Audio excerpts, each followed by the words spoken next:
2026 সালে দুবাই বা সংযুক্ত আরব আমিরাতের ইউএই ভিসা নিয়ে বাংলাদেশিদের জন্য কিছু ইতিবাচক আপডেট এবং গুরুত্বপূর্ণ সতর্কবার্তা রয়েছে। সম্প্রতি বিভিন্ন সোর্স ও দূতাবাসের তথ্য অনুযায়ী বর্তমান পরিস্থিতি নিচে তুলে ধরা হলো। ভিসা কি সচল হয়েছে? হ্যাঁ, বেশ কিছু ক্যাটাগরিতে ভিসা প্রদান করা হচ্ছে, তবে ঢালাওভাবে সব ভিসা সবার জন্য উন্মুক্ত নয়। ভিজিট ভিসা বর্তমানে বাংলাদেশিদের জন্য 3 মাস ও 1 মাসের ভিজিট ভিসা বা ট্যুরিস্ট ভিসা সীমিত আকারে দেওয়া হচ্ছে। তবে এক্ষেত্রে নথিপত্র এবং ট্রাভেল হিস্ট্রি, অন্যান্য দেশ ভ্রমণের অভিজ্ঞতা অধিক যাচাই করা হচ্ছে।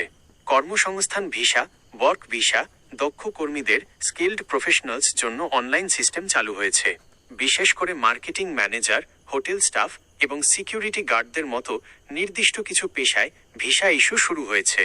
তবে সাধারণ অদক্ষ শ্রমিকদের ভিসার ক্ষেত্রে এখনও কিছু কড়াকড়ি রয়েছে। 2. আজকের সুখবর ও আপডেট। কূটনৈতিক তৎপরতা। বাংলাদেশ ও ইউএই সরকারের মধ্যে উচ্চ পর্যায়ের আলোচনার ফলে ভিসা জটিলতা কাটতে শুরু করেছে। বিশেষ করে দক্ষ জনশক্তি রপ্তানির পথ প্রশস্ত হচ্ছে। 5 বছরের মাল্টিপল এন্ট্রি ভিসা যোগ্য প্রোফাইলধারী বাংলাদেশি পর্যটকরা, যাদের ব্যাংকে অন্তত $4,000 সমপরিমাণ ব্যালেন্স আছে, 5 বছরের মাল্টিপল এন্ট্রি ট্যুরিস্ট ভিসার জন্য আবেদন করতে পারছেন। ট্রানজিট ভিসা 48 ও 96 ঘন্টা ট্রানজিট ভিসা এখন অনেক সহজতর উপায়ে পাওয়া যাচ্ছে। 3.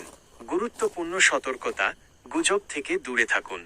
সোশ্যাল মিডিয়ায় অনেক সময় পুরোপুরি ভিসা খুলে গেছে বা ভিসা একদম বন্ধ এমন ভুল তথ্য ছড়ায়। আসল সত্য হলো, কোনো আনুষ্ঠানিক ব্ল্যাঙ্কেট ব্যান বা পুরোপুরি নিষেধাজ্ঞা বর্তমানে নেই। তবে নিরাপত্তা এবং নথিপত্র যাচাইয়ের কারণে রিজেকশন রেট আগের চেয়ে কিছুটা বেশি হতে পারে। আবেদন করার আগে আপনার পাসপোর্ট অবশ্যই অন্তত 6 মাস মেয়াদি হতে হবে এবং সঠিক ট্রাভেল এজেন্ট বা স্পন্সরের মাধ্যমে আবেদন করতে হবে। ভিসা আবেদনের জন্য প্রয়োজনীয় কিছু তথ্য। বিষয় বিবরণ। প্রসেসিং সময়। ট্যুরিস্ট ভিসা 3-7 দিন, রেসিডেন্ট ভিসা 8-10 দিন। দরকারি নথিপত্র: রঙিন পাসপোর্ট স্ক্যান, ছবি, সাদা ব্যাকগ্রাউন্ড, এনআইডি কপি।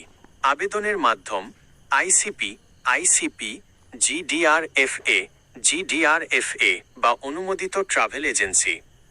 আপনি কি নির্দিষ্ট কোনো পেশার জন্য ওয়ার্ক পারমিট বা কোনো বিশেষ ভিসার খরচ সম্পর্কে জানতে চাচ্ছেন?